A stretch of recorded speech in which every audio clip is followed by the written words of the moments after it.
Hello, welcome to LTX classes. ఫిబ్రవరి మంత్లో మీ అందరి కోసం ఎల్టీఎక్స్ క్లాసెస్ నుంచి ఒక అద్భుతమైనటువంటి కోర్స్ తీసుకురావడం జరుగుతుంది. యూపీఎస్సీ ఇన్ఫినిటీ అనేటువంటి ప్రోగ్రామ్. దీన్ని డిస్కస్ చేసే కంటే ముందు ఈ యొక్క వీడియో డీటెయిల్స్ ఏమిటి అంటే, యూపీఎస్సీకి ప్రిపేర్ అవుతున్నటువంటి ప్రతి ఒక్క ఆస్పిరెంట్ కూడా కరెంట్ అఫైర్స్ చదవడం అనేది చాలా ఇంపార్టెంట్. అండ్ అదేవిధంగా తెలుగు మీడియంలో చదివేటువంటి తెలుగు మీడియంలో అర్థం చేసుకొని ప్రిపేర్ అయ్యేటువంటి విద్యార్థులు కూడా ఉంటారు కాబట్టి వారందరికీ కూడా మనకి ది హిందూ న్యూస్ పేపర్ అనేటువంటి దాని కరెంట్ అఫైర్స్ ఇంగ్లీష్లో ఉంటాయి కాబట్టి వాటిని తెలుగులోకి తర్జుమా చేసి పీడిఎఫ్ డాక్యుమెంట్తో పాటు వీడియో క్లాసెస్ అనేటువంటి మీ అందరి కోసం అందించడం జరుగుతుంది. సో ఈ ఇనిషియేటివ్ ఇంకా ముందుకు వెళ్ళాలి అంటే మీ యొక్క సపోర్ట్ కంపల్సరీ అన్నమాట. సో ప్రతి ఒక్కరు కూడా సబ్స్క్రైబ్ చేసుకోండి.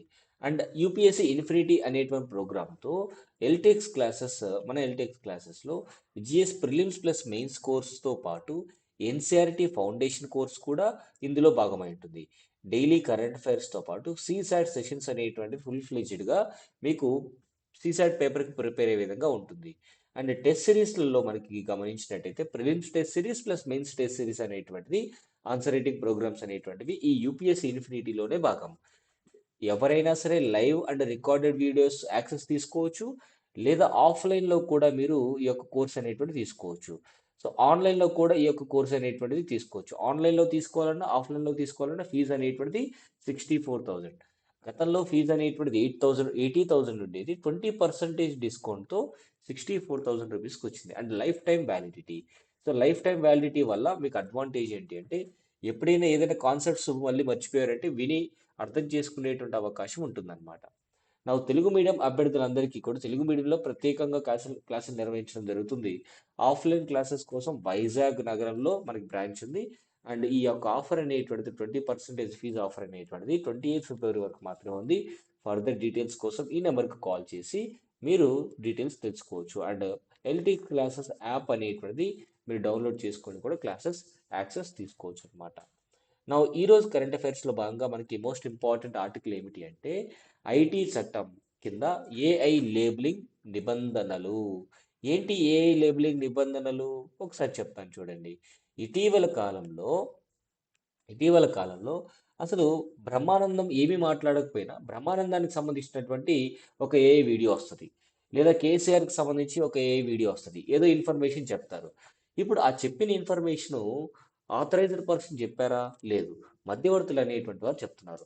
సో ఈ ఏఐ వీడియోస్ క్రియేట్ చేసి మీరు గుర్తుందో లేదో, నరేంద్ర మోదీకి సంబంధించినటువంటి అంటే భారత ప్రధానమంత్రి అయినటువంటి నరేంద్ర మోదీ యొక్క వీడియోస్ కూడా ఏఐ వీడియోస్ క్రియేట్ చేసి చాలా వరకు సర్క్యులేట్ చేశారు. దీనివల్ల వచ్చే నష్టం ఏంటి అంటే, అవి చాలా సందర్భాల్లో fake videos, and fake videos will definitely share fake information. అంటే తప్పుడు సమాచారాన్ని బయటి ప్రపంచానికి ఈ మాధ్యమాల ద్వారా, అంటే సోషల్ మీడియా ప్లాట్ఫామ్స్ ద్వారా అందించేటువంటి అవకాశం ఉంటుంది.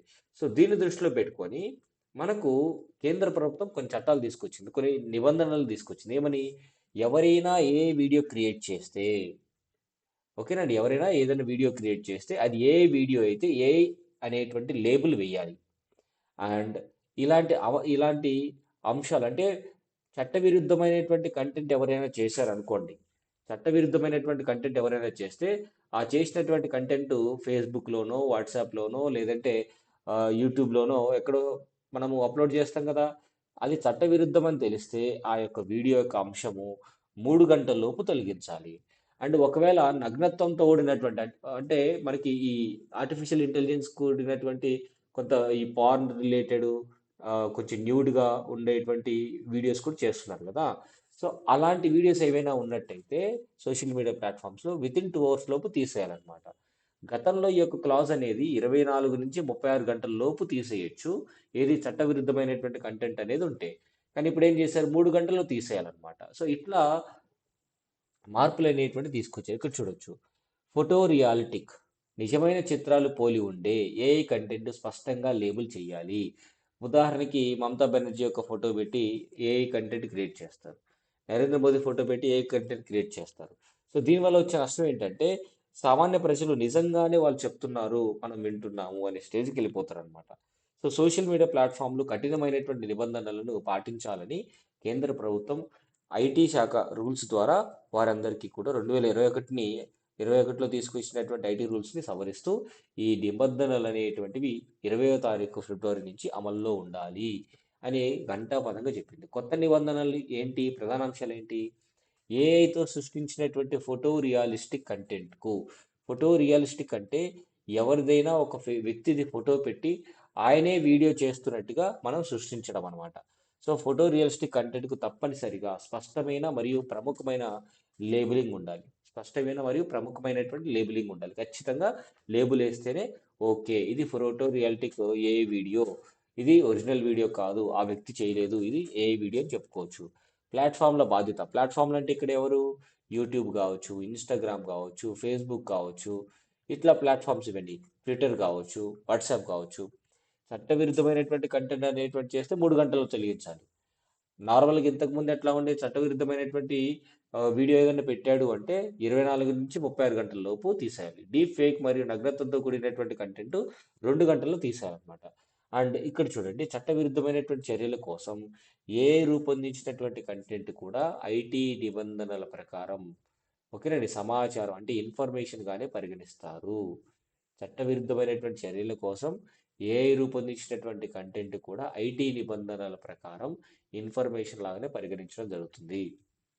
కంటెంట్ ఏఐ ద్వారా సృష్టించిందో లేదో వినియోగదారుల నుంచి, అంటే మనం కస్టమర్స్, మనం ఎవరు? వాట్సాప్ యూజర్స్ అన్నమాట. సో వినియోగదారుల నుంచి ప్లాట్ఫామ్లు ప్లాట్ఫామ్ల యొక్క వెల్లడిని కోరాలన్నమాట. ఇక్కడ అంటే ఫర్ ఎగ్జాంపుల్ నేను ఒక వీడియో క్రియేట్ చేశాను. సో క్రియేట్ చేసి ఏ వీడియో క్రియేట్ చేసి నేను అది వెబ్సైట్లో అప్లోడ్ చేయాలంటే యూట్యూబ్ కానీ ఇన్స్టా కానీ అడుగుతుంది అనమాట. ఇది ఏఐ ద్వారా చేసావా, ఇది ఇవన్నీ కూడా డీటెయిల్స్ అడుగుతుంది అనమాట. అడిగితే దానికి ఏమవుతుంది అంటే ఒక క్లారిటీ వస్తుంది. ఎవరికి? అసలు ఆ ప్లాట్ఫామ్కి ఒక క్లారిటీ వస్తుంది, ఎవరెవరు ఇట్లాంటి కంటెంట్ పెడుతున్నాడు. తర్వాత సింథటిక్ కంటెంట్, దాని యొక్క నిర్వచనం ఏంటంటే ఇందులో ఆడియో కంటెంట్ ఉండొచ్చు, విజువల్ కంటెంట్ ఉండొచ్చు, మరియు విజువల్ ఆడియో అంటే ఆడియో వీడియో కంటెంట్ అనేటువంటిది ఉంటుందన్నమాట ఇది సింథటిక్ కంటెంట్లో. సో ఆల్గారిథంలను ఉపయోగించి కృత్రిమంగా సృష్టించబడినటువంటి లేదా మార్చబడినటువంటి నిజమైన వ్యక్తులు లేదా సంఘటనల నుండి వేరు చేయలేనంత సహజంగా ఉంటుందన్నమాట. సో నిజంగా మనుషులు ఎట్లయితే వీడియో చేస్తారో అట్లాగే అది కూడా చేస్తుంది. ఎట్లా? ఏదైతే ఆల్గారిథం దేని గురించి అయితే బాగా సెర్చ్ చేస్తుందో ఏదైనా ఒక కంటెంట్ గురించి, దాని గురించి వీడియో జనరేట్ చేస్తుంది. సేఫ్ హార్బర్ ప్రిన్సిపల్ అంటే ఏంటి అంటే ఉదాహరణకి యూజర్స్ తప్పు చేశారనుకోండి, ఆ తప్పు ఎవరి మీద కేంద్ర ప్రభుత్వం ఆ, ఖచ్చితంగా యాక్షన్ తీసుకుంటుంది? ప్లాట్ఫామ్స్ పైన, ఫేస్బుక్ పైన, యూట్యూబ్ పైన. సో అట్లా చాలా అంశాలు అనేటువంటివి ఉంటాయి. సో సేఫ్ హార్డ్ ప్రిన్సిపల్ ఏంటంటే ప్రభుత్వం ఏం చెప్తుంది? యూజర్స్ అనేటువంటి వాళ్ళు ఎలాంటి కంటెంట్ పెడుతున్నారో దాని యొక్క బాధ్యత ప్లాట్ఫామ్స్ తీసుకోవాలి. ఇది ఐటీ చట్టం 2000లో సెక్షన్ 79 నుండి తీసుకోబడింది. సో వినియోగదారులు అప్లోడ్ చేసే కంటెంట్కు ప్లాట్ఫామ్లు మధ్యవర్తిత్వం వహించాలి. ఇది రక్షణ కల్పిస్తుంది. అండ్ సరైనటువంటి జాగ్రత్తలు కూడా పాటించకపోతే ఈ రక్షణను ప్లాట్ఫామ్లు కోల్పోతాయి. సో ఎప్పుడైతే ఈ పర్టికులర్ రక్షణ ఏదైతే కోల్పోతారో, ఏ రక్షణ అది? ఖచ్చితంగా సేఫ్ హార్బర్ ప్రిన్సిపల్ అనేటువంటి రక్షణ. అది లేకపోతే అరెస్ట్ చేస్తారనమాట. ఆ సంస్థలో ఉన్నటువంటి టాప్ పర్సన్స్ని అండ్ ఆ సంస్థని కూడా కొంత ఆ, చట్ట ప్రకారంగా యాక్షన్ తీసుకుంటారు. మెయిన్స్ యొక్క విశ్లేషణ ఏమిటంటే నేపథ్యం చూద్దాం. ప్రభుత్వం ఈ నిబంధనలను ఎందుకు తీసుకొచ్చింది అంటే డీప్ ఫేక్ మరియు సింథటిక్ వీడియో పెరుగుదల ఎక్కువగా ఉండడం వల్ల నకిలీ రాజకీయ ప్రసంగాలు, ఆర్థిక మోసాలు అనేటువంటివి. ఇక్కడ ఆర్థిక మోసాలు అంటే ఒక విషయం చెప్తాను. ఇటీవలే ఇంగ్లాండ్ దేశానికి సంబంధించినటువంటి ఒక కంపెనీ జపాన్లో కూడా వారి యొక్క బ్రాంచ్ ఉంది. జపాన్లో ఉన్నటువంటి చీఫ్ అకౌంటెంట్ ఆఫీసర్కి ఒక మెయిల్ వచ్చిందనమాట. దాదాపుగా ఒక 200 కోట్లు ఈ మెయిన్ బ్రాంచ్కి కావాలి, కొంచెం పంపించండి అంటే ఆయన నిజంగా నమ్మక ఆ మెయిల్ చూసి వారికి ఫోన్ చేసిన తర్వాత మాట్లాడిన తర్వాత సరే ఒక్కోసారి గూగుల్ మీట్ పెట్టుకొని డిసైడ్ అవుదాం అని చెప్పేసి గూగుల్ మీట్ ఏర్పాటు చేయడం జరుగుతుంది. అసలు గూగుల్ మీట్లో లా ఈ ఇంగ్లాండ్‌లో ఉన్నటువంటి ఆఫీసర్స్ లాగానే fake persons through artificial intelligence ద్వారా ఏర్పాటు చేయించారు. దీంతో ఆ జపనీస్ అకౌంట్ మేనేజర్ నమ్మి ఇది పైనుంచి వచ్చినటువంటి ఆర్డర్స్ అని చెప్పేసి 200 కోట్లు ట్రాన్స్ఫర్ కొట్టేశాడనమాట. సో ఎన్నికల సమయంలో తప్పుడు ప్రచారం చేసేటువంటి ముప్పు కూడా ఉంటుంది. అండ్ సమ్మతి లేని డీప్ ఫేక్లు పోర్నోగ్రఫీకి వెళ్తున్నాయి.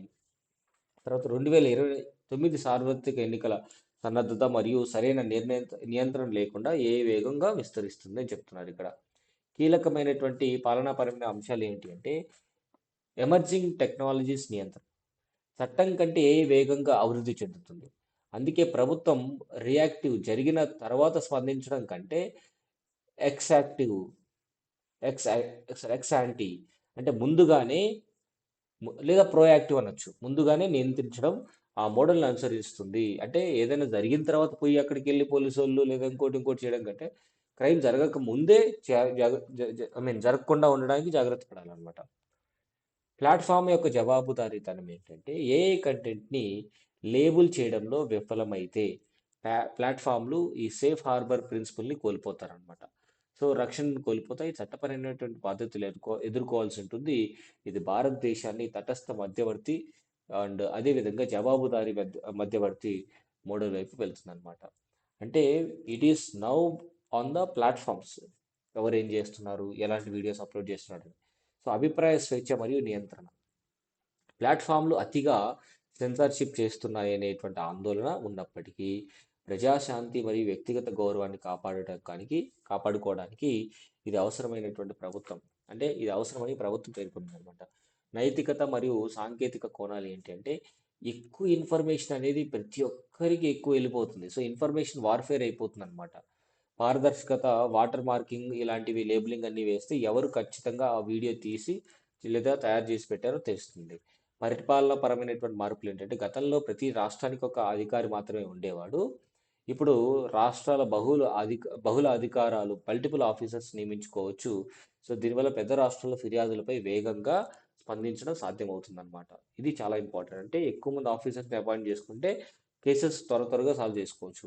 అమలులో ఎదురయ్యేటువంటి సవాళ్ళు ఏమిటి అంటే సాంకేతికంగా ఏఐ కంటెంట్ గుర్తించడం చాలా కష్టం. ముఖ్యంగా ఎన్క్రిప్టెడ్ యాప్లలో కంటెంట్ ఏదైనా ఉంటే ఏఐ రిలేటెడ్ మనం గుర్తుపట్టలేమన్నమాట. ఫోటో రియలిస్టిక్ అనే పదానికి స్పష్టమైన నిర్వచనం మరియు గ్లోబల్ ప్లాట్ఫామ్లపై అధికార పరిధి అనేటువంటిది ఉంటుందన్నమాట. తర్వాత పరిపాలన పరంగా చూసుకున్నట్టయితే రోజువారీ బిలియన్ల కొద్ది పోస్టులు పర్యవేక్షించడం. తర్వాత వే ఫార్వర్డ్ వచ్చేసి సమగ్ర ఏఐ చట్టం తీసుకురావడం భారతదేశంలో. సాంకేతిక పరిష్కారాలు అనేటువంటివి సో బ్లాక్ చైన్ టెక్నాలజీ ఇలాంటివన్నీ కూడా ఇంట్రొడ్యూస్ చేయాలి. డిజిటల్ అక్షరాస్యత మన దేశంలో చాలా తక్కువగా ఉంది, భవిష్యత్తులో పెరిగేటువంటి అవకాశం ఉంటుంది. సో ఫేక్లను గుర్తించేలా పౌరులకు అవగాహన కల్పించాలి. సో స్వతంత్ర పర్యవేక్షణ అనేటువంటిది ఉండాలి. అండ్ యూపీఎస్ మీన్స్ పర్స్పెక్టివ్లో ఏఐ అండ్ ఇన్నోవేషన్ గురించి జవాబుదారీతనం మరియు భావ వ్యక్తీకరణ స్వేచ్ఛ మధ్య సమతుల్యత అవసరం. ఇటీవల ఐటీ నిబంధనల సవరణ ఈ నేపథ్యంలో చర్చించండి. ఇలాంటి క్వశ్చన్స్ సింథటిక్ మీడియా గురించి ఇట్లా అడుగుతూ ఉంటారు అనమాట. నౌ మణిపూర్లో ఇంటర్నెట్ నిలిపివేత. అసలు మణిపూర్లో ఇంటర్నెట్ నిలిపేస్తే ఏంటి, నిలపకపోతే ఏంటి, ఎందుకు నిలిపేశారు అంటే రెండు వర్గాలు మళ్ళీ గొడవలకు దిగుతున్నాయి. ఏంటా రెండు వర్గాలు? కూకీ జో ట్రైబు, నాగా ట్రైబ్. మీకు గమనించి ఉండాలి, మణిపూర్లో నూతన ముఖ్యమంత్రిగా అపాయింట్ అయినప్పుడు ఈ ముఖ్యమంత్రి మేటీ కమ్యూనిటీకి సంబంధించిన వ్యక్తి, ఇంకొక ఇద్దరు ఉప ముఖ్యమంత్రుల్ని కుకీ ట్రైబ్ నుంచి, నాగా ట్రైబ్ నుంచి సెలెక్ట్ చేసుకోవడం జరిగింది రాజకీయ సమతుల్యత కోసం. హింసాకాండ కారణంగా మణిపూర్లోని ఉక్రుల్ జిల్లాలో 5 రోజుల పాటు ఇంటర్నెట్ సేవలు అనేటువంటివి ఆగిపోయినాయి.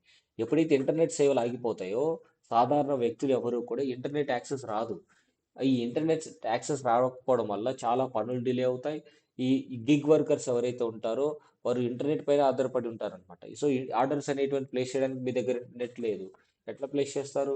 మీరు ఎట్లా ప్లేస్ చేయకపోతే అవతలోడు ఎట్లా తీసుకొస్తాడు? సో ఇది ఈ క్రింది అంశాలను చాలా ముఖ్యంగా చూస్తుంది సిలబస్ మ్యాపింగ్లో. జిఎస్ పేపర్ 2 గవర్నెన్స్, ప్రాథమిక హక్కుల సమాఖ్య వ్యవస్థ. జిఎస్ పేపర్ 3 వచ్చేసి internal security, cyber governance. And SA వచ్చేసి భద్రత మరియు స్వేచ్ఛ, డిజిటల్ గవర్నెన్స్. Prelims section 144. అదేవిధంగా ఇంటర్నెట్ షట్ డౌన్స్ నిబంధనలు అనేటువంటి ఆఫ్స్పా, armed force special powers act అనేటువంటి తీసుకొచ్చారు. కొన్ని ప్రాంతాల ఇంప్లిమెంటేషన్ ఉంది, లోకల్ పోలీస్ కాదు, మిలిటరీ చూసుకుంటుంది అనమాట. సో ప్రిలిమ్స్ యొక్క వాస్తవాలు అంటే ఫ్యాక్ట్స్ ఏంటి అంటే భారతదేశంలో ఇంటర్నెట్ షట్ డౌన్స్కి చట్టపరమైనటువంటి ఆధారం ఉందా? ఎస్ ఉంది అనే చెప్పాలి. ఇండియన్ టెలిగ్రాఫ్ యాక్ట్ 1885 కింద ఇది రూపొందించడం జరిగింది. అండ్ అదేవిధంగా అధికారం వచ్చేసి సో కేంద్ర హోం కార్యదర్శి లేదా రాష్ట్ర హోం కార్యదర్శికి అధికారం ఉంటుంది. దేనికి సంబంధించి ఈ యొక్క ఇంటర్నెట్ విషయంలో ఆపడం కోసం వారికి పవర్స్ ఉంటాయన్నమాట. కేంద్రంలో అయితే హోం కార్యదర్శి, రాష్ట్రంలో కూడా హోంశాఖ కార్యదర్శి.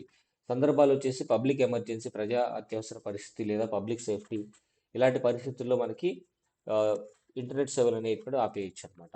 ఇంటర్నెట్ సేవల వల్ల ఆపేస్తే వచ్చే అడ్వాంటేజ్ ఏంటంటే ఇక్కడ ఉన్నటువంటి సమాచారం బయటికి వెళ్ళదు అనమాట. బయట ఉన్న సమాచారం ఇక్కడికి రాదు. Section 144 CrPC. సిఆర్పిసి అంటే క్రిమినల్ ప్రొసీజర్ కోడ్. చట్ట విరుద్ధమైనటువంటి గుంపులను నిరోధించడానికి మరియు పబ్లిక్ ఆర్డర్‌ని కాపాడడానికి సో, షట్‌డౌన్‌లు ఈ యొక్క దీంతో పాటు ఉపయోగిస్తూ ఉంటారు. సుప్రీం తీర్పు ఎట్లా ఉంటుందంటే Anuradha basin versus university of India 2020 internet సదుపాయం అనేది ఒక ప్రాథమిక హక్కు. ఆర్టికల్ 19 క్లాజ్ 1 సబ్ క్లాజ్ ఏలో భాగంగా సో ముడిపడి ఉంటుంది. షట్‌డౌన్‌లు అనేటువంటి తాత్కాలికంగా ఉండాలి తప్ప, దామాషా పద్ధతిలో ప్రపోర్షనేట్‌గా ఉండాలి తప్ప, శాశ్వతంగా ఉండకూడదు. శాశ్వతంగా ఉంటే ఏమవుతది? అదే ఆర్టికల్‌లో వృత్తి అనేది కూడా ఇంటర్నెట్ సేవలు అందించడం కూడా ఒక వృత్తే కదా! సో, అట్లా కూడా నిరవధికంగా ఇంటర్నెట్ నిలిపివేయడం రాజ్యాంగ విరుద్ధము. ఆర్టికల్ 19 అనేటువంటిది సబ్ క్లాజ్ 1 ఏ అనేటువంటిది చెప్తుందన్నమాట. తర్వాత జాతీయ సంస్కరణ నేపథ్యం ఏంటంటే హింస ఎవరి మధ్య? ఈ రెండు తెగల మధ్య అన్నమాట. కారణాలు ఏంటి? భూభాగాల కారణాలు, జాతుల మధ్య అపనమ్మకం అనేటువంటిది. తర్వాత ప్రధాన ప్రేరణ ఎక్కడి నుంచి వచ్చింది? సోషల్ మీడియా ద్వారా తప్పుడు సమాచారం. చూసారా మిస్ఇన్ఫర్మేషన్ అనేది ఎంత డేంజరు? రెండు వర్గాలు ఒక రాష్ట్రంలో గొడవ పడుతున్నాయి. అండ్ ప్రభుత్వ స్పందన ఏంటంటే ఇంటర్నెట్ నిలిపివేయడం జరిగింది. శాంతి భద్రత మోహరింపు ద్వారా ఈ యొక్క సెక్షన్ 144ని అమలు చేసిందనమాట. సో ఇంటర్నెట్ షట్ డౌన్ అనేది ఎందుకు ఉపయోగిస్తారు? పుకార్లు అనేటువంటివి బయటికి పొక్కకుండా, రాంగ్ ఇన్ఫర్మేషన్ బయటకు వెళ్ళకుండా, గుంపులుగా గుమికూడకుండా, సాయుధ మూటాల మధ్య సమన్వయాన్ని దెబ్బతీయడం ద్వారా. సో శాంతి భద్రతలు కాపాడడం, ప్రివెంటివ్ పోలీసింగ్ ఇవన్నీ కూడా as part of the internet shut downs కిందకి వస్తాయి. ఇంటర్నెట్ షట్ డౌన్ల ప్రభావం ఎట్లా ఉంటుందంటే ఆర్థికంగా నష్టపోతారు. డిజిటల్ ఎకానమీ పైన ప్రభావం పడుతుందన్నమాట. ఎక్కువగా ఆర్థిక వ్యవస్థలో ఉన్నటువంటి గిగ్ ఎకానమీ వర్కర్స్ చాలా నష్టపోయేటువంటి అవకాశం ఉంటుంది. సో ఇంటర్నెట్ షట్ డౌన్ ద్వారా భారతదేశ వ్యాప్తంగా 16 నుంచి 20 వేల కోట్ల రూపాయల నష్టం అనమాట. ఇంటర్నెట్స్ మీకు గుర్తుండే ఉండాలి 2024లో సికింద్రాబాద్లో హిందూ ముస్లిం ఇష్యూ అయింది. ఈ ఇష్యూ అయినప్పుడు సికింద్రాబాద్లో కూడా ఇంటర్నెట్ సేవలు ఆపేయడం జరిగింది. సామాజిక ప్రభావం వచ్చేసి సో విద్య, ఆరోగ్యము, రోజువారీ జీతం ఇవన్నీ కూడా సో ఆన్లైన్ తరగతులు మరియు పోటీ పరీక్షల ప్రిపరేషన్ దెబ్బతింటుంది. ఎందుకు? ఇంటర్నెట్ షట్ డౌన్ చేస్తే. సో ఆరోగ్య పరిస్థితులు ఏవైనా స్కానింగ్ అవి చేయాలంటే కొన్ని సందర్భాల్లో ఇంటర్నెట్ ఉండాల్సిందే. రోజువారీ జీతం, ఏటీఎంలు యూజ్ చేస్తుంటాం, యూపీఐ యూజ్ చేస్తుంటాం. పాలన మరియు హక్కులు వచ్చేసి ప్రాథమిక హక్కుల్లో భాగంగా మనకి ఆర్టికల్ 19 ఉంటుంది. 21A కూడా చదువుకుంటాం కదా. సో మీడియా జవాబుదారి, జర్నలిస్టులు సో నివేదించలేరు. సో దీనివల్ల మానవ హక్కుల ఉల్లంఘన అనేటువంటి జరిగేటువంటి అవకాశం ఉంటుంది. సో భద్రతా ప్రభావం. సో మిశ్రమ ఫలితాలు, సానుకూలత ఉన్నాయి, ప్రతికూలత ఉన్నాయి. సో యూపీఎస్సీ పాయింట్ ఆఫ్ వ్యూలో భద్రత కంటే స్వేచ్ఛ అనేది ఇంపార్టెంటా, సమాఖ్య కోణం, ఫెడరల్ కోణం అనేటువంటి చూసుకోవాలి. అండ్ డిజిటల్ పారాడాక్స్ అంటే ఒకవైపు డిజిటల్ పాలనను ప్రోత్సహిస్తూ మరోవైపు ఇంటర్నెట్ సేవలను నిలిపేస్తే దాని యొక్క అర్థం ఏంటి అసలు? సో ప్రపంచ దేశాలతో పోలిస్తే భారతదేశం నివారణ చర్యగా తరచూ షట్డౌన్ చేస్తూ ఉంటుంది. యూరోపియన్ యూనియన్ చాలా అరుదనమాట. అమెరికా దేశవ్యాప్తంగా షట్డౌన్లు దాదాపు ఉండవు. చైనా శాశ్వతంగా నియంత్రించినటువంటి ఇంటర్నెట్ ఉంటుంది. వే ఫార్వర్డ్ ఏంటి అంటే లక్షిత పరిమితులు అనేటువంటి ఉండాలి, బలమైనటువంటి సమీక్ష విధానం ఉండాలి, ట్రాన్స్పరెన్సీ అంటే పారదర్శకత ఉండాలి, సాంకేతిక పరిష్కారాలు అనేటువంటిది చూపించాలన్నమాట. సో యూపీఎస్సీ మెయిన్స్ పర్స్పెక్టివ్లో ఈ క్వశ్చన్స్ అనేటువంటి వచ్చాయి. ఓకేనండి. ఈ ఆర్టికల్ ఒకసారి చూద్దాం. సో మూడో ఆర్టికల్, లోక్సభ స్పీకర్ ఓం బిర్లా గారిని తొలగించాలి అని చెప్పేసి అవిశ్వాస తీర్మానం లేదంటే ఉపసంహరణ వివాదం అనేటువంటిది ఇటీవల కాలంలో న్యూస్లో ఉంది. అండ్ అదేవిధంగా అపోజిషన్ పార్టీలో ఉన్నటువంటి దాదాపుగా 118 మంది, అంటే అపోజిషన్ ఎంపీలు అయినటువంటి 118 మంది ఎంపీ అంటే ఈ యొక్క Om Birla the speaker of Lok Sabha గారిని తొలగించాలి అని ఒక తీర్మానం ప్రవేశపెట్టడం జరిగింది. దీని గురించి మనం చర్చించుకుంటున్నాం. ఈ తీర్మానం ఎప్పుడైతే తెరపైకి తీసుకొచ్చారో స్పీకర్ అయినటువంటి ఓం బిర్లా గారు తన విధుల నుంచి అంటే ఈ యొక్క తీర్మానం ఒగదెగేంత వరకు, అంటే ఈ తీర్మానం సంబంధించినటువంటి ఏదో ఒక ఆ, ఆ, నిర్ణయం అనేటువంటిది వచ్చేంత వరకు ఆయన తన యొక్క విధులకి దూరంగా ఉంటాను. ఎథికల్ గ్రౌండ్స్‌లో నైతికత కారణాలతో ఆయన దూరంగా ఉంటానని చెప్పడం జరిగింది. అసలు ఎందుకు ఈ యొక్క వివాదం వచ్చింది? వార్తల్లో ఎందుకుందంటే, తనను పదవి నుండి తొలగించాలని కోరుతూ ప్రతిపక్షాలు ఇచ్చినటువంటి నోటీసు ప్రక్రియలో ఉన్నందున నైతిక బాధ్యతగా ఆయన వ్యవహరిస్తూ నైతిక కారణాలతో సభా కార్యకలాపాలకు అధ్యక్షత వయ వ్య వహించకూడదని లోక్సభ స్పీకర్ ఓం బిర్లా గారు నిర్ణయించుకోవడం జరిగింది. సో, ప్రతిపక్షాల యొక్క ఆరోపణ ఏంటి అంటే, ఓం బిర్లా స్పీకర్ అయినటువంటి లోక్సభ స్పీకర్ అయినటువంటి ఓం బిర్లా గారు పక్షపాత వైఖరి వ్యవహరిస్తున్నారు. అంటే కేవలం అధికార పక్షానికి మాత్రమే ఆయన ఎక్కువగా సమయం ఇస్తున్నారు. విపక్షానికి సరిగా సమయం ఇవ్వట్లేదు. మన విపక్షం యొక్క గొంతు నొక్కేస్తున్నారు అనేటువంటి ఉద్దేశంతో వారు మాట్లాడుతున్నారు. సభా వ్యవహారాల నిర్వహణలో వివక్షత చూపిస్తున్నారు. అంటే ఎక్కువ ఇంపార్టెన్స్ అధికార పక్షానికి ఇస్తున్నారు తప్ప ప్రతిపక్షానికి ఇవ్వట్లేదు తగినటువంటి ఇంపార్టెన్స్ అనేది. ఈ అంశం ఎందుకు ముఖ్యమైనది అంటే, స్పీకర్‌ని తొలగించడం అనేటువంటి ఒక తీర్మానం సాధారణంగా ప్రతిరోజు చర్చించుకునేది కాదు. అంటే చాలా అరుదైనటువంటి పరిస్థితి మాత్రమే. సాధారణంగా స్పీకర్ అనేటువంటి వ్యక్తి తటస్థంగా వ్యవహరించాలి. అంటే ఇరు వర్గాలకి సమానమైనటువంటి అవకాశాలు కల్పించాల్సినటువంటి బాధ్యత ఆయనకుంటుంది. తొలగింపునకు సంబంధించి రాజ్యాంగ ప్రక్రియ అనేటువంటిది ఉంటుంది. కాబట్టి మనము ప్రిలిమ్స్ అదే విధంగా మెయిన్స్ పర్స్పెక్టివ్‌లో చూసుకోవాలనమాట. సో, సంబంధిత అంశాలు ఏంటి అంటే, జీఎస్ పేపర్ 2లో మనకి పార్లమెంటరీ వ్యవస్థ, రాజ్యాంగ పదవులలో మనకి ఉంటుంది. అండ్ ప్రిలిమ్స్‌లో స్పీకర్ తొలగింపు పైన ఆర్టికల్స్ ఏమేమి ఉన్నాయి, మెయిన్స్‌లో స్పీకర్ యొక్క వైఖరి ఏ విధంగా ఉండాలి, తటస్థమైనటువంటి వైఖరి ఉండాలి అనేటువంటి ఉద్దేశంతో ఈ యొక్క ఆర్టికల్‌ని మనం చూసుకోవాలనమాట. అండ్ అదే విధంగా ఆర్టికల్ 93 యొక్క ఇండియన్ కాన్స్టిట్యూషన్ ఏదైతే ఉందో, లోక్‌సభ తన సభ్యుల నుండి అంటే లోక్‌సభలో 553 మంది సభ్యులున్నారు. ఈ 553 సభ్యుల నుండి ఒకరిని స్పీకర్‌గా, మరొకరిని డిప్యూటీ స్పీకర్‌గా ఎలక్ట్ చేసుకుంటా. అంటే ఎన్నిక చేసుకోవడం జరుగుతుంది. ఇక్కడ ఒక విషయం ఏంటి? డిప్యూటీ స్పీకర్‌ని ఎన్నిక చేసుకోవడం అనేది ఖచ్చితమా? అవసరం లేదనమాట. కానీ స్పీకర్ అనేటువంటి వ్యక్తిని ఖచ్చితంగా ఎన్నుకోబడాల్సినటువంటి అవసరం ఉంటుంది. స్పీకర్ అంటే ఎవరో కాదు సభాపతి. అండ్ డిప్యూటీ స్పీకర్ అంటే ఉపసభాపతి అంటామనమాట. సో, ఖచ్చితంగా ఉండాల్సినటువంటి రాజ్యాంగ హోదా ఎవరికి రాజ్యాంగ పదవి ఏది అంటే స్పీకర్ అనేటువంటి పదవి అనమాట.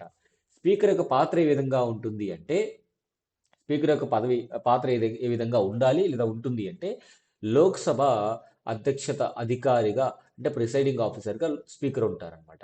సభలో నిర్వహించాల్సినటువంటి కార్యకలాపాలు, అదేవిధంగా క్రమశిక్షణను ఆయన కాపాడుతూ ఉంటారు. ఈ క్రమశిక్షణ అనేప్పటికీ అసలు ఎంపీల యొక్క వ్యవహార తీరు కానివ్వండి, ఇదంతా కూడా ఆయనే చూసుకుంటారు. ఎవరైనా వ్యవహారం సరిగా లేదు అంటే డిసిప్లినరీ యాక్షన్ తీసుకునేటువంటి అవకాశం కూడా ఉంటుంది. సభ యొక్క ఎజెండా మరియు చర్చలు ఆయనే నిర్ణయిస్తారు. ఎట్లా నిర్ణయిస్తారు? బీఏసీ అనే ఒక కమిటీ ఉంటుందండి. బిజినెస్ అడ్వైజరీ కమిటీ అంటాం. ఈ బిజినెస్ అడ్వైజరీ కమిటీకి లోక్సభ స్పీకరే అధ్యక్షత వహిస్తారు. వారు ప్రభుత్వం ఇచ్చినటువంటి సూచనలు, సలహాల మేరకు ఈ యొక్క సభలో ఏమేమి మాట్లాడాలి, తీర్మానాలు ఏమేమి చేయాలి అనేటువంటివి ఉంటాయి. ఈ బీఏసీ సమావేశంలో అపోజిషన్ నుండి సభ్యులు కూడా ఉంటారు. తర్వాత నిబంధనలను వ్యాఖ్యానిస్తారు. అంటే ఇంటర్ప్రిట్ చేస్తారు. అంటే రూల్ ఎట్లా ఉంది? దాన్ని ఎట్లా అర్థం చేసుకోవాలి? ఇవన్నీ కూడా లోక్సభ స్పీకరే చేస్తారనమాట. మనీ బిల్స్ అనేటువంటివి, ద్రవ్య బిల్లులు అనేటువంటివి ఆయనే ఆమోదిస్తారు, ధృవీకరిస్తారు. సో, పార్టీ ఫిరాయింపుల కేసులు అంటే ఎవరైనా ఒక Lok Sabha MP party BJP party నుంచి వేరే పార్టీకి, కాంగ్రెస్ పార్టీ నుంచి మరో పార్టీకి అట్లా షిఫ్ట్ అయినట్టయితే ఖచ్చితంగా వారిపైన ఆయన ఖచ్చితంగా ఈ యొక్క నిర్ణయం తీసుకుంటారు. అనర్హత వేటు వేసేటువంటి అవకాశం ఉంటుంది. ఇక్కడ విషయం ఏంటంటే పార్టీ ఫిరాయింపుల విషయంలో ఖచ్చితంగా ఎవరో ఒకరు కంప్లెయింట్ చేయాలి. అందుకే ఇది అత్యంత శక్తివంతమైనటువంటి రాజ్యాంగ పదవిగా చెప్పుకుంటాం. మరి అలాంటి శక్తివంతమైనటువంటి వ్యక్తిని ఆ పదవిని ఎట్లా తీసేస్తారు అంటే దానికి ఒక రిమూవల్ మోషన్ అనేటువంటిది ఉంటుంది. దాన్నే అవిశ్వాస తీర్మానం అంటాము. అంటే ఎవరికైతే ఎంపీలకి విశ్వాసం లేదో స్పీకర్ పైన వారు ఇనిషియేట్ చేస్తారు. సో, సాంకేతికంగా దీనిని దోషారోపణ, ఇంపీచ్‌మెంట్ అని పిలవరు. నార్మల్‌గా ఇంపీచ్‌మెంట్ అనేటువంటి పదాన్ని కేవలం రాష్ట్రపతికి మాత్రమే ఉపయోగిస్తారు. తీర్మానం ద్వారా తొలగించడం జరుగుతుంది. రిమూవల్ బై రిజల్యూషన్ అంటాం. లేదా రిమూవల్ బై మోషన్ అంటాం. రాజ్యాంగ నిబంధన ఏమిటి అంటే ఆర్టికల్ 94 ప్రకారం స్పీకర్‌ని ఈ కింది విధంగా తొలగించవచ్చు. ఎట్లాగా? లోక్సభ అనేటువంటిది తీర్మానం చేయాలి. అప్పటి సభలోని మొత్తం సభ్యుల మెజారిటీలో ఎఫెక్టివ్ మెజారిటీతో ఆమోదించాలి. ఎఫెక్టివ్ మెజారిటీ అంటే మీనింగ్ ఏంటి అంటే ఉదాహరణకి 553 మంది సభ్యులున్నారు. ఓకేనండి. 553 మంది సభ్యులున్నారు. ఈ 553 మంది సభ్యుల్లో ఒక 10 మంది సీట్స్ అనేటువంటివి వేకెంట్ ఉన్నాయి. అంటే రాజీనామా చేసి ఉండొచ్చు, లేదంటే మరణించి ఉండొచ్చు, లేదా వారిని తొలగించి ఉండొచ్చు, ఎంపీలుగా డిసిప్లినరీ యాక్షన్ తీసుకొని డిస్మిస్ చేసి ఉండొచ్చు. ఏ కారణాల చేత అయినా సరే టోటల్ స్ట్రెంత్ 553 అనుకుందాం. 553 స్ట్రెంత్ టోటల్ స్ట్రెంత్. 10 సీట్లు వేకెంట్ ఉన్నాయి. ఈ వేకెంట్ ఉన్న సీట్లను తీసేస్తారు. తీసేసి తగినటువంటి రిమైనింగ్ సీట్స్లో మెజారిటీ ఎంత రావాలంటే 50% +1. సో ఎప్పుడైతే వేకెంట్ సీట్స్ని మైనస్ చేసి కరెక్ట్గా ఉన్న ఫిల్ సీట్స్ ఎన్ని, అంటే ఫుల్ అయినటువంటి సీట్స్ ఎంతమంది అయితే ఉన్నారో వారిలో వచ్చేటువంటి మెజారిటీని ఎఫెక్టివ్ మెజారిటీ అంటాం. అంటే లోక్సభ స్పీకర్ని తొలగించేటువంటి ప్రక్రియలో భాగంగా లోక్సభలో ఖచ్చితంగా ఎఫెక్టివ్ మెజారిటీతో ఆ యొక్క రెజల్యూషన్ పాస్ అవ్వాలి. అంటే ఇక్కడ గమనించాలి, నోటీస్ అనేది అవసరం. అంటే లోక్సభ స్పీకర్ని తొలగించేటువంటి ముందు 14 రోజులకు ముందు నోటీస్ ఇవ్వాలి. ఓకేనండి. నోటీస్ ఎట్లా ఇస్తారు అంటే 14 రోజుల ముందస్తు నోటీస్ అనేటువంటిది ఈ తీర్మానం ప్రవేశపెట్టడానికంటే ముందు ఇస్తారనమాట. సో దీనిని ఎంపీలు సమర్పించాలి. ఇద్దరు లేదా ముగ్గురు ఎంపీలు ఏం చేయాలి అంటే లోక్సభ సెక్రటరీ జనరల్కి లెటర్ రాసి, ఇదిగో ఈ వ్యక్తిని, స్పీకర్గా ఉన్నటువంటి వ్యక్తిని తొలగించాలనుకుంటున్నాము, ఆయన పైన మాకు అవిశ్వాసం ఉంది అని 50 మందికి పైగా లోక్సభ ఎంపీల చేత సంతకం పెట్టించినట్టయితే దాన్ని స్పీకర్ పరిశీలించి స్వీకరించడం జరుగుతుంది. ఓకేనండి. సో తెలుగింపు ప్రక్రియ ఎట్లా ఉంటుందంటే మొదటి దశలో నోటీస్ అనేటువంటిది ఇస్తారు. సో కనీస సంఖ్యలో ఎంపీలు సంతకం చేసి సో నోటీస్ సమర్పిస్తారు. సాధారణంగా ప్రతిపక్షాలు దీన్ని చేపడతాయి. కనీస సంఖ్య అంటే 50 మంది ఎంపీలు కంపల్సరీగా సైన్ చేయాలి. రెండవ దశ ఏంటంటే లిస్టింగ్ అనమాట. చర్చ కోసం షెడ్యూల్ చేయబడుతుంది. అప్పుడు స్పీకర్ అధ్యక్షత వహించలేరు. అంటే ఏ స్పీకర్నైతే, అంటే ఏ వ్యక్తినైతే తొలగించాలి అని ఆరోపణ చేశారో ఆ వ్యక్తి ఆ సభకి ఆ సమయంలో అధ్యక్షతన వహించరనమాట. మూడో దశ ఏంటంటే అధ్యక్షతను ఎవరు వహిస్తారంటే డిప్యూటీ స్పీకర్. ఒకవేళ డిప్యూటీ స్పీకర్ లేకపోతే సభ ఎన్నుకున్నటువంటి ఇతర సభ్యులు అధ్యక్షతను వహిస్తారనమాట. ఇది గుర్తుపెట్టుకోవాలి. సో నాలుగో దశ ఏమిటి అంటే చర్చ మరియు ఓటింగ్ అనేది నిర్వహిస్తారు. సో సభలో చర్చ జరుగుతుంది. స్పీకరు తన తరపున వివరణ కూడా ఇచ్చుకోవచ్చు. ఈ చర్చలో ఎఫెక్టివ్ మెజారిటీతో, అంటే లోక్సభలో కేవలం 521 మంది మాత్రమే ఉన్నారు. ఈ 521 మందిలో ఎఫెక్టివ్ మెజారిటీ అంటే ఎంత అంటే 261. ఈ 261 మంది లోక్సభ స్పీకర్ని తొలగించాలి అంటే ఆయన తొలగిపోతాడు. వద్దు అనుకుంటే, అంటే 260 ఇచ్చినా 260 మంది సపోర్ట్ చేసినా కుదరదు. ఓకేనండి. ఇది ఎఫెక్టివ్ మెజారిటీ అంటే సభలోని మొత్తం సభ్యుల సంఖ్య నుండి ఖాళీలను, అంటే వేకెన్సీస్ని తీసేసిన తర్వాత వచ్చే సంఖ్యలో మెజారిటీ. ఇది ప్రిలిమ్స్ పరంగా చాలా ఇంపార్టెంట్ బిట్ అనమాట, మనం చూసుకోవాలి. తర్వాత కీలక నిబంధన ఏమిటి అంటే స్పీకర్ అధ్యక్షతన వహించకూడదు. ఆర్టికల్ 96 ప్రకారం. 93 ప్రకారమేమో స్పీకర్ అనేటువంటి ఒక పదవిలో వ్యక్తి ఉంటాడు. 94 ప్రకారం స్పీకర్ను తొలగించేటువంటి అవకాశం ఉంటుంది. 96 ప్రకారం తొలగించబడేటువంటి స్పీకరు అధ్యక్షతను వహించకూడదు. తొలగింపు తీర్మానం అనేటువంటిది పరిశీలనలో ఉన్నప్పుడు ప్రస్తుతం ఉన్నటువంటి స్పీకర్ అధ్యక్షత వహించకూడదు. కానీ సభలో పాల్గొనవచ్చు మరియు చర్చల్లో మాట్లాడవచ్చు కూడా. సభలో పాల్గొనవచ్చు, చర్చల్లో మాట్లాడవచ్చు, ఓటు వేయచ్చు కూడా. ఫస్ట్ ఓటే, కాస్టింగ్ ఓట్ ఉండదు. సో సమాన ఓట్లు వచ్చినప్పుడు నిర్ణయాత్మకమైనటువంటి కాస్టింగ్ ఓట్ అనేటువంటిది వెయ్యలేరు. ఎందుకంటే ఆయనపైనే నిర్ణయం తీసుకుంటున్నారు కాబట్టి కాస్టింగ్ ఓట్ అనేది లేదు. ఏదైనా బిల్స్ పాస్ చేసేటువంటి విషయంలో కాస్టింగ్ ఓట్ అనేది స్పీకర్కి ఉంటుందన్నమాట. అందుకే ఓం బిర్లా విధుల నుంచి తప్పుకోవడం రాజ్యాంగబద్ధమైనది మరియు నైతికమైనటువంటిది కూడా. మూడో భాగంలో ఏం చర్చిస్తామంటే ఈ సమస్య ఎందుకు ముఖ్యమైనది అంటే స్పీకర్ అనేటువంటి వ్యక్తి తటస్థమైనటువంటి ప్రశ్నలని, ఐ మీన్ స్పీకర్ యొక్క న్యూట్రాలిటీ పైన, తటస్థత పైన ప్రశ్నలు అనేటువంటి వస్తున్నాయి. అంటే ఎప్పుడు చూసినా అధికార పార్టీకి ఆయన ఎక్కువగా సపోర్ట్ చేస్తున్నట్టు కనిపిస్తుంది అనమాట. స్పీకర్ తటస్థంగా రాజకీయాలకు అతీతంగా ఉండాలని ఆశిస్తారు. కానీ భారతదేశంలో ఏమవుతుందంటే ఏ పార్టీ అయితే ప్రభుత్వాన్ని ఏర్పాటు చేస్తుందో ఆ పార్టీ యొక్క మద్దతుదారే స్పీకర్ పదవిలోకి వస్తారు, ఎన్నుకోబడతారు. ఆ పార్టీకి రాజీనామా చేయరనమాట. సాధారణంగా అధికారిక పార్టీ నుండి ఎన్నికవుతారు. తరచుగా పక్షపాత ఆరోపణలు అనేటువంటి ఎదుర్కొంటూ ఉంటారు. ఉదాహరణకి ఫిరాయింపు నిర్ణయాలు జాప్యం, ఎంపీల సస్పెన్షన్ అనేటువంటిది లేటుగా చేస్తారు. సో అంటే మీనింగ్ ఏంటి, ఇక్కడ అధికార పార్టీ తరపు నుంచే ఉండేటువంటి వ్యక్తి కాబట్టి అపాయింట్ అవుతారు కాబట్టి అధికార పార్టీలోకి ఏదైనా ఇతర అపోజిషన్ పార్టీ నుంచి ఎంపీలు షిఫ్ట్ అయ్యారనుకోండి, వదిలేయారనుకోండి, సో వాళ్ళపైన చర్యలు తీసుకోరనమాట. అదే అధికార పార్టీకి ఏదైనా నష్టం జరుగుతుందంటే చర్యలు తీసుకుంటుంటారు. ఇది స్పీకర్ తన పార్టీకి రాజీనామా చేయాలా, అలా అవసరం లేదనమాట అనే చర్చ మళ్ళీ తెరపైకి వచ్చింది. అదే యునైటెడ్ కింగ్డమ్, ఇంగ్లాండ్లో అయితే స్పీకర్ పదవికి అంటే ఒక ఎంపీ స్పీకర్గా ఎప్పుడైతే ఎన్నికవుతాడో ఆ ఎంపీ ఏ పార్టీ నుంచి అయితే ఎన్నికయ్యాడో ఆ పార్టీకి సభ్యత్వానికి ఆయన రాజీనామా చేయాలి. సో తొలగింపు నోటీసులు వినియోగం పెరగడం. సో తొలగింపు నోటీసులు తరచుగా రాజకీయ ఒత్తిడికి ఒత్తిడి పెంచడానికి లేదా పక్షపాతాన్ని ఎత్తి చూపడానికి ఉపయోగిస్తారు. సో స్వతంత్ర భారతదేశంలో ఇప్పటి వరకు ఏ స్పీకర్ను తీర్మానం ద్వారా తొలగించలేదు. Remember this point. ఏ స్పీకర్ను కూడా తొలగించలేదు. ఎందుకంటే అధికార పార్టీకి సపోర్ట్ ఉంటుంది కాబట్టి. తర్వాత పార్లమెంటరీ నైతికత మరియు మర్యాదలు. సభ చర్చల్లో సభలో చర్చల స్థాయి పడిపోవడం అదో పెద్ద డ్రాబ్యాక్. ఎంపీల మధ్య వాగ్వాదాలు మరియు తరచుగా సభకు ఆటంకం కలగడం వంటి అంశాలు స్పీకర్ కార్యాలపై ప్రభావం చూపుతున్నాయి. సో ఎంపీలు సరిగా ఉండట్లేదు. అండ్ నాలుగో భాగం వచ్చేసి ప్రపంచ దేశాలతో పోల్చినట్టయితే స్పీకర్ యొక్క తటస్థత అనేటువంటిది ఎట్లా ఉంటుంది ఇతర దేశాల్లో. బ్రిటన్లో పూర్తిగా తటస్థం అనేటువంటిది ఉంది. పదవి చేపట్టగానే పార్టీకి రాజీనామా చేస్తారు. అదే అమెరికాలో అత్యంత రాజకీయమైనటువంటి పదవి ఏదైనా ఉందంటే హౌస్ కీపర్ అనేటువంటి పదవి. అత్యంత రాజకీయమైనటువంటిది, కంప్లీట్గా పొలిటికల్. భారతదేశం అంటే తటస్థంగా ఉండాలని ఆశిస్తారు, కానీ పార్టీ నేపథ్యంలో కొనసాగుతారనమాట. సో ఐదో భాగం వచ్చేసి ముందడుగు, వే ఫార్వర్డ్ ఏంటంటే సంస్థాగత తటస్థత.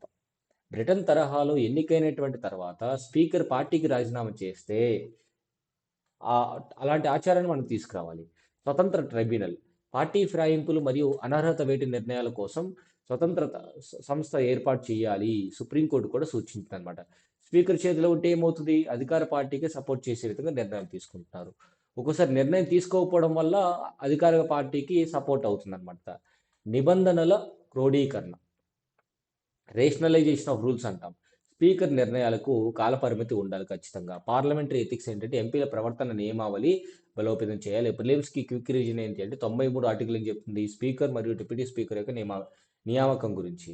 తర్వాత యాక్చువల్గా నియామకం కంటే వీరును ఎన్నుకోబడతారని చెప్పవచ్చు. ఆర్టికల్ 94 ప్రకారం ఏంటంటే స్పీకర్ తొలగింపబడతారు. ఆర్టికల్ 96 ప్రకారం తొలగింపు తీర్మానం సమయంలో స్పీకర్ అధ్యక్షత వహించకూడదు కూడదు. ఓకేనా. నోటీసు కాలం 14 రోజులు. మెజారిటీ ఎఫెక్టివ్ మెజారిటీ అనేటువంటిది ఉండాలి. ఓకే. మెయిన్స్ పర్స్పెక్టివ్లో ప్రశ్నలు ఎట్లా అడుగుతారంటే లోక్సభ స్పీకర్ రాజ్యాంగపరమైనటువంటి హోదాని చర్చించండి. భారతదేశంలో స్పీకర్ తటస్థత తరచుగా ఎందుకు ప్రశ్నార్థకం అవుతుంది. ఆ జిఎస్ పేపర్ 2లో మరొక ప్రశ్న కూడా అడగొచ్చు. ఈ విధంగా లోక్సభ స్పీకర్ను తొలగించే ప్రక్రియను వివరించండి. ఆ పదవి నిష్పక్షపాతంగా పనిచేసేలా చూడటానికి సంస్థాగత సంస్కరణలు అవసరమా పరిశీలించండి. సో ఇట్లా మనకి ఈ ఆర్టికల్లో 90 అంటే ఆర్టికల్ 93, ఆర్టికల్ 94, ఆర్టికల్ 96. 93 ఏం చెప్తుంది, స్పీకర్ డిప్యూటీ స్పీకర్ నియామకం. 94 ఏం చెప్తుంది, స్పీకర్ని ఆ, తొలగించేటువంటి ప్రక్రియ. 96 ఏం చెప్తుంది, తొలగించేటువంటి సమయంలో స్పీకర్ ఆయన యొక్క విధులు నిర్వర్తించకూడదు. ఇది ఈ ఆర్టికల్ సంబంధించినటువంటి ఇన్ఫర్మేషన్ అన్నమాట. నెక్స్ట్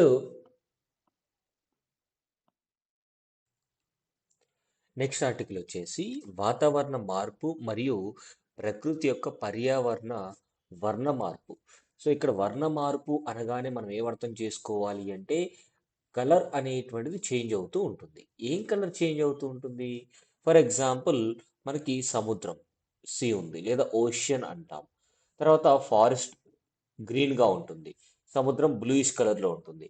సో అలా కాకుండా ఇటీవల కాలంలో మారుతున్నటువంటి పర్యావరణ పరిస్థితులు అండ్ అదేవిధంగా పొల్యూషన్ అంటే కాలుష్యాన్ని మీరు గమనించినట్టయితే వీటి వల్ల సహజంగా ఉండాల్సినటువంటి కొన్ని రంగులు ప్రకృతిలో ఆ రంగులు అనేటువంటివి కొంత మారుతూ ఉన్నాయన్నమాట. సో ఇది దేన్ని సూచిస్తుంది అంటే ఖచ్చితంగా ఇదొక అలర్ట్ లాగా మనం చూసుకోవాలి. సో గ్లోబల్ వార్మింగ్ అంటే ఈ ఆర్టికల్ అనేటువంటిది యూపీఎస్సికి ఎందుకు ఇంపార్టెంట్ అంటే ఎన్విరాన్మెంట్ అనేటువంటి పర్యావరణం పరిరక్షణలో భాగంగా మనకి ఈ ఆర్టికల్ చాలా ఇంపార్టెంట్ అనమాట. ఇక్కడ చూడండి, ఎకలాజికల్ డిస్కలరేషన్ అనేటువంటి, డిస్కలరేషన్ అంటే కలర్ అంటే ఏంటి, ఆల్రెడీ సహజంగా ఉన్నటువంటి రంగు. డిస్కలరేషన్ ఎందుకు అవుతుంది, పర్యావరణంలో వచ్చినటువంటి మార్పుల వల్ల. ఆ మార్పు ఏ విధంగా కనిపిస్తుందంటే మనకి సహజంగా ఉండాల్సినటువంటి కొన్ని వనరులు అనేటువంటివి కలర్ మారిపోతుంది అనమాట. సో గ్లోబల్ వార్మింగ్, భూతాపం అంటాం. సో కాలుష్యం మరియు ఆవాసాల మార్పు అంటే ప్రకృతిలోని రంగులను ఎలా మారుస్తున్నాయో ఈ వ్యాసం హైలైట్ చేస్తుంది. అండ్ సముద్రాలు ఆకుపచ్చగా మారడం అంటే ఎట్లా ఉండాలి, సముద్రం అనేటువంటిది బ్లూ కలర్లో ఉండాలి, ఆకుపచ్చగా మారుతుంది. అడవులు ఆకుపచ్చగా ఉండాలి కానీ గోధుమ రంగులోకి మారిపోతూ ఉన్నాయి. పగడపు దిబ్బలు అంటే ఈ యొక్క కొరల్ రీఫ్స్ అంటాం. సముద్రంలో ఉండేటువంటి ఈ కొరల్స్ ఉంటాయి కదా! అవి తెల్లగా అయిపోవడం. దాన్నే కొరల్ బ్లీచింగ్ అంటూ ఉంటారు కదా! మరియు జంతువుల పిగ్మెంటేషన్ చర్మం పైన రంగు అంటే చర్మం రంగు అనేటువంటిది మారుతూ వస్తూ ఉన్నాయి. అంటే ఇటీవల కాలంలో ఇవి గమనించాం. ఎందుకొచ్చాయి ఇవన్నీ? క్లైమేటు, అదే విధంగా పొల్యూషన్ అనేటువంటిది విపరీతంగా ఎక్కువైపోయిందనమాట. సో, ఈ అంశం కింది వాటికి ఏ ఏ విధంగా కీలకంగా చూస్తుంది అంటే, జీఎస్ పేపర్ 3లో మనకి సిలబస్ పర్యావరణం, వాతావరణ మార్పులు, జీవన వైవిధ్యం గురించి, జీఎస్ పేపర్‌లోని జియోగ్రఫీ, పర్యావరణ వ్యవస్థల గురించి, మానవ ప్రకృతి పరస్పర సంబంధాల గురించి, ఎస్సేలో గూడా మనకి యూజ్ అవుతుంది. ప్రిలిమ్స్ పాయింట్ ఆఫ్ వ్యూలో కొరల్ బ్లీచింగ్ అంటే ఏమిటి? కొరల్ బ్లీచింగ్ అంటే ఏమిటి? తర్వాత అడాప్టేషన్ అంటే ఏమిటి? వైవిధ్యం గురించి కూడా మనకి డిస్కస్ చేసుకోవచ్చనమాట. ఇక్కడ చూడండి ప్రధాన ఇతివృత్తం అంటే కోర్ స్టోరీ ఏంటి అంటే పర్యావరణ వర్ణ మార్పు, డిస్కలరేషన్ అనేటువంటిది పెద్ద సమస్య అయిపోయిందనమాట. ఏం జరుగుతుంది ఒకసారి చూడండి. వాతావరణం మార్పు చెందడం వల్ల, కాలుష్యం అనేటువంటిది విపరీతంగా పెరిగిపోవడం వల్ల, సహజంగా ఉండాల్సినటువంటి కొన్ని రంగులు మారుతూ ఉన్నాయి. ఉదాహరణకి సముద్రాలు ఎట్లా ఉండాలి? ఖచ్చితంగా నీలి రంగులో ఉండాలి. అడవులు ఆకుపచ్చని రంగులో ఉండాలి. పగడపు దిబ్బలు ఆకుపచ్చని రంగులో ఉండాలి. అంటే డార్క్ ఉండాలి. పక్షులు, కీటకాలు, జంతువులు వాటి యొక్క కలర్ అనేటువంటిది మారిపోతుంది.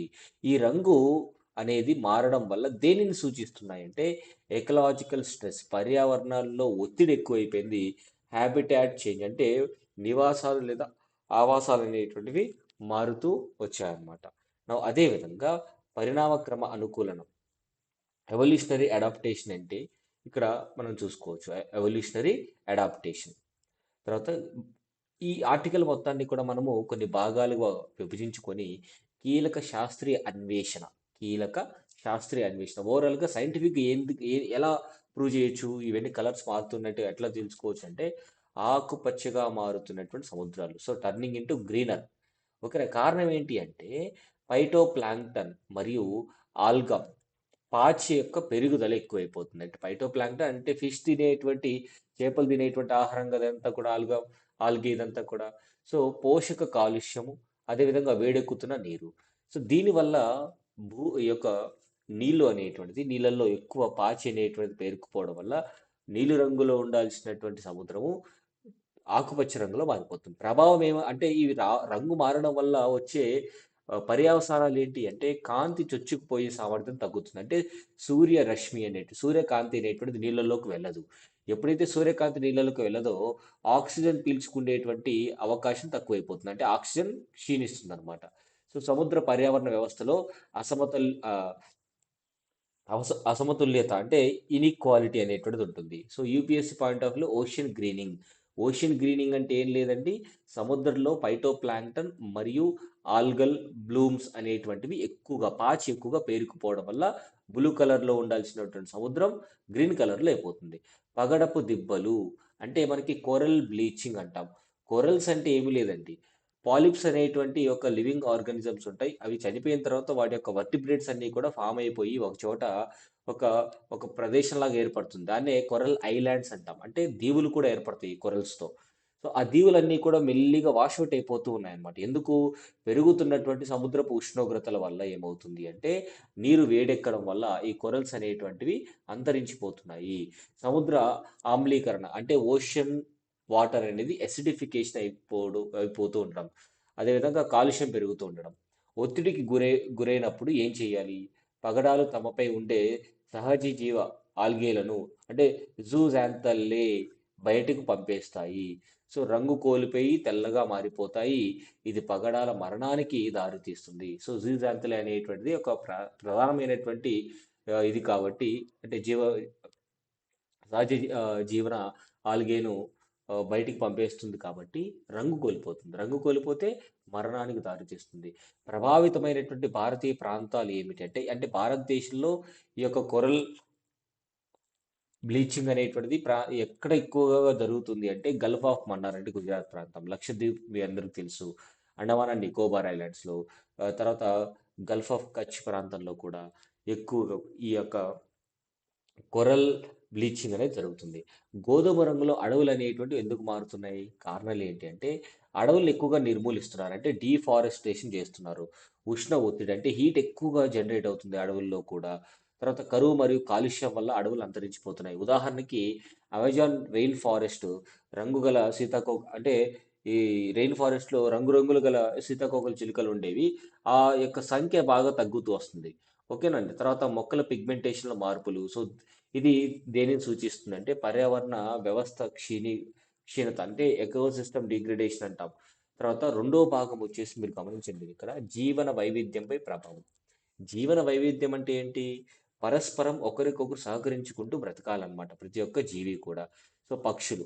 పట్టణ ప్రాంతాల్లోని పక్షులు ముదురు రంగులోకి లేదా వెలవెలబోయినట్లు డల్‌గా ఇదే ఫుల్ కలర్ లేదా డల్ కలర్‌గా మారుతున్నాయి. ఎందుకు? కాలుష్యం అనేది కారణం. భారీ లోహాలనేటువంటివి ఈ యొక్క కాలుష్యంలో ఉండడం, వేడికి అనుగుణంగా మారడం అన్నమాట. సో, కీటకాలు, సీతాకోక చిలుకలు ప్రకాశవంతమైనటువంటి రంగులు కోల్పోతున్నాయి. సో, దీనివల్ల సంభోగ విజయం. అంటే ఈ మేటింగ్ అనేది తగ్గిపోతుంది. మేటింగ్ తగ్గిపోవడం వల్ల వాటి యొక్క పాపులేషన్ తగ్గిపోతుంది. ఓకేనండి. సో, తర్వాత శాస్త్రీయ సూత్రం ఏంటంటే పిగ్మెంటేషన్ అనేది జీవనోపాధి, రక్షక రక్షణ, సారీ పునరుత్పత్తి మరియు ఉష్ణ నియంత్రణలతో ముడిపడి ఉంటుందన్నమాట. అదే విధంగా పరిణామ క్రమం మీరు గమనించినట్టయితే పరిణామ క్రమం అంటే ఎవల్యూషనరీ అడాప్టేషన్ అంటాం. అడాప్టేషన్ అంటూ అనుకూలనం అంటాం. సో, వెచ్చని ప్రాంతాలు వేడిని ప్రతిబింబించడానికి లేత రంగులు అంటే ఓవర్ హీటింగ్ నిరోధించడానికి పనికొస్తుందన్నమాట. సో, వెచ్చని ప్రాంతాలు అనేటువంటివి వేడిని ప్రతిబింబించడానికి లేత రంగులు అనేటువంటివి ఇస్తుంది. తర్వాత శీతల ప్రాంతాలు అంటే కూల్ ఏరియాస్ అన్నమాట. వేడిని గ్రహించడానికి ముదురు రంగులు, వాతావరణ మార్పులను వీటిని మారుస్తున్నాయి. సో, దీనివల్ల నిజ సమయంలో అంటే రియల్ టైమ్‌లో మైక్రో ఎవల్యూషన్ జరుగుతుంది. అండ్ మూడో భాగం గురించి మీరు చూసినట్టయితే మెరైన్ ఎకోసిస్టమ్ ప్రభావం. మెరైన్ ఎకోసిస్టమ్ ఆల్గల్ బూమ్స్ అంటాం కదా! సో, పోషక ప్రవాహం పోషకాల ప్రవాహం, తర్వాత ఎరువుల కాలుష్యం, వేడెక్కుతున్నటువంటి సముద్రాలు. సో, వీటి యొక్క ప్రభావాలు ఏమిటి అంటే డెడ్ జోన్స్ అంటాం. ఆక్సిజన్ స్థాయిలు తగ్గించడాన్ని మనం డెడ్ జోన్స్ అంటాం. చేపల జనాభాకు హాని కలిగేటువంటి అవకాశం ఉంది. సూర్యరశ్మి అడ్డుకోవడం వల్ల సూర్యకాంతి అనేటువంటిది లోపలికి వెళ్ళదు. సో, ఆక్సిజన్ కూడా సరఫరా అయ్యే అవకాశం లేదు. అంటే నాలుగో భాగం వచ్చేసి పారిశ్రామిక విప్లవంతో సంబంధం అనేటువంటిది ఏంటి? అంటే ఇండస్ట్రియల్ రెవల్యూషన్‌తో ఈ యొక్క ఈ ఎన్విరాన్మెంట్‌కి రిలేషన్ ఏంటి అంటే, సో, ఈ వ్యాసం అనేటువంటిది పారిశ్రామిక విప్లవం నాటి పెప్పర్డ్ మౌత్ సో, ఉదాహరణ ఇస్తుంది. సో, అప్పట్లో పొగమంచు వల్ల చెట్లు నల్లబడటంతో సీతాకోక చిలుకలు ముదురు రంగులోకి మారాయి. అంటే ఇండస్ట్రియల్ మెలనిజం అంటాం. సో, ఇప్పుడు వాతావరణ మార్పుల వల్ల ఇటువంటి విరుద్ధమైనటువంటి లేదా కొత్త మార్పులు వేగంగా జరుగుతున్నాయి. సో, ఐదో భాగం వచ్చేసి పర్యావరణం మరియు మానవ ప్రభావం ఎట్లా ఉండబోతుందంటే, సో, పర్యావరణ అసమతుల్యత అంటే ఇనీక్వాలిటీ అన్నమాట. సో, ఆహార గొలుసులో అంతరాయం ఉండడం వల్ల, తర్వాత జీవ వైవిధ్య నష్టం ఎక్కువగా జరుగుతుంది. సో, పగడపు దిబ్బలు విధ్వంసం, తర్వాత పరాగ పరాగ సంపర్కం జీవులు అంటే మనకి ఈ పాలినేటర్ సంఖ్య కూడా తగ్గుతుంది. పాలినేటర్ సంఖ్య తగ్గింది అంటే సో, వృద్ధి అనేది ఉండొచ్చు చెట్లలో. అదేవిధంగా ఆర్థిక ప్రభావం. సో, మత్స్య సంపద, పర్యాటకం కానివ్వండి, టూరిజం అదేవిధంగా మరియు వ్యవసాయంపై దెబ్బపడేటువంటి అవకాశం ఉంటుంది. అంటే క్లైమేట్ ఫీడ్‌బ్యాక్ లూప్ ఏంటంటే దెబ్బతిన్నటువంటి పర్యావరణ వ్యవస్థలు తక్కువ కార్బన్‌ని గ్రహిస్తాయి. దీనివల్ల భూతాపం మరింత పెరిగేటువంటి అవకాశం ఉంటుంది. అండ్ భారతదేశానికి సంబంధించినటువంటి ఆందోళనలు ఏమిటి అంటే, భారతదేశంలో ఉన్నటువంటి కొన్ని ప్రదేశాల్లో కొరల్ బ్లీచింగ్ అనేది విపరీతంగా అవుతుంది.